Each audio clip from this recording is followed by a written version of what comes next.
जादुई तोता। एक छोटे से गांव में एक गरीब परिवार रहता था। उस परिवार में रामू और उसकी बीवी सीता उसके बेटे चिंटू के साथ रहते थे। उसी गांव में एक तोता भी रहता था। उसका नाम था रघु। वो किस्मत का धनी था।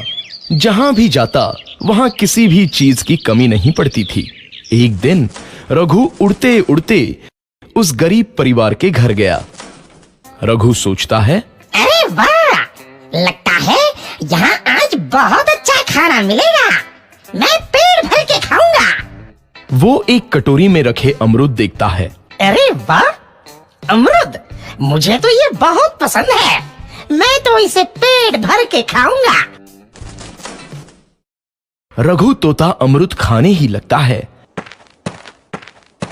तभी सीता रघु को अमरूद खाते देखती है तो गुस्सा हो जाती है और उसे वहां से भगा देती है। भाग यहाँ से, न जाने कहां से आ जाते हैं। मैं तो परेशान हो गई हूं इनसे। सीता के भगाने के बाद रघु चुपचाप से एक कोने में रहता है। धीरे धीरे उस परिवार की बरकत होने लगती है।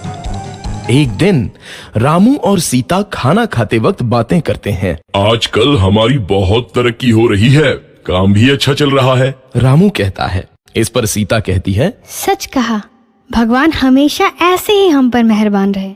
बेटा चिंटू भी कहता है, पिताजी मुझे खिलौना लेके दो ना, मेरे सभी दोस्तों के पास है।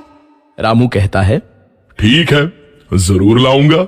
सीता कहती है, कितने खुश है सब, मेरे परिवार को किसी की नजर ना लगे। एक तरफ ऐसी बातें होती हैं तो दूसरी तरफ रसोई में रघु तोता भी अमरूद खाते रहता है। मजा आया, अमरूद खाया, मजा आया, अमरूद खाया, मजा आया। तभी सीता रसोई में आती है और रघु तोते को अमरूद खाते देख बहुत गुस्सा होती है। सीता रघु को बाहर निकालने के लिए पिंजरे में अमरूद रखती है। रघु जब अमरूद खाने लगता है तो पिंजरे का दरवाजा बंद हो जाता है और वो उसमें फंस जाता है।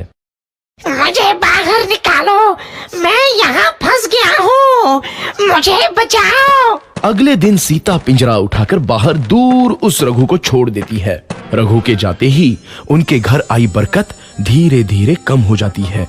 उन्हें बहुत घाटा होता है। सीता कहती है, ये क्या हो रहा है, अचानक इतना कैसे बदल गया? अभी तक तो सब कुछ अच्छा चल रहा था। रामू कहता है, लगता है भगवान हम पर रूठ गए हैं। चिंटू भी कहता है, लगता है अब मुझे खिलौने भी नहीं मिलेंगे। और वो रोने लगता है और बाहर चला जाता है। कुछ दिन बाद रघु तोता फिर से उस घर में आता है। वापस आया, मैं वापस आया, अब मैं जमकर अमरूद खाऊंगा। रघु सीधा रसोई घर में चला जाता है और अमरूद खाने लगता है। कुछ देर बाद सीता रसोई में आती है और रघु को देख कहती है, एक तो घर में पहले से इतनी दिक्कत चल रही है और ऊपर से ये तोता मुझे और परेशान कर रहा है। सीता रघु को वहां से भगा देती है। रघु उड़कर किसी कोने में छुप जाता है। कुछ दिन बाद धीरे धीरे उस घर की बरकत वापस आने लगती है। काम भी अच्छे से चलने लगता है।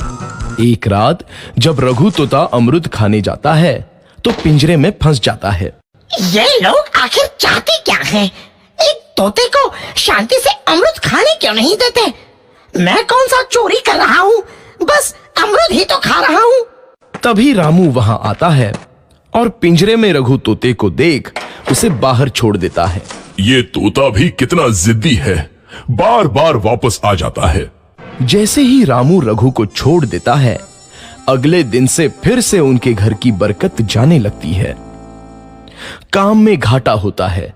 किसी को समझ नहीं आ रहा था कि ऐसा क्यों हो रहा है। रघु तोता घर आता है तो अचानक बरकत आती है और जब रघु तोता को बाहर निकालते हैं तो बरकत चली जाती है। एक दिन सीता रघु तोते के घर आने और बाहर जाने की स्थिति पर नजर रखती है।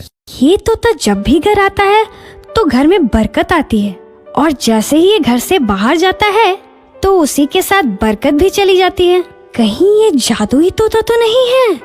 अगली बार जब ये तोता घर आएगा तो मैं इसे कहीं नहीं जाने दूंगी। सीता रघु का बहुत इंतजार करती है, लेकिन रघु तोता दोबारा उस घर में कभी नहीं आता।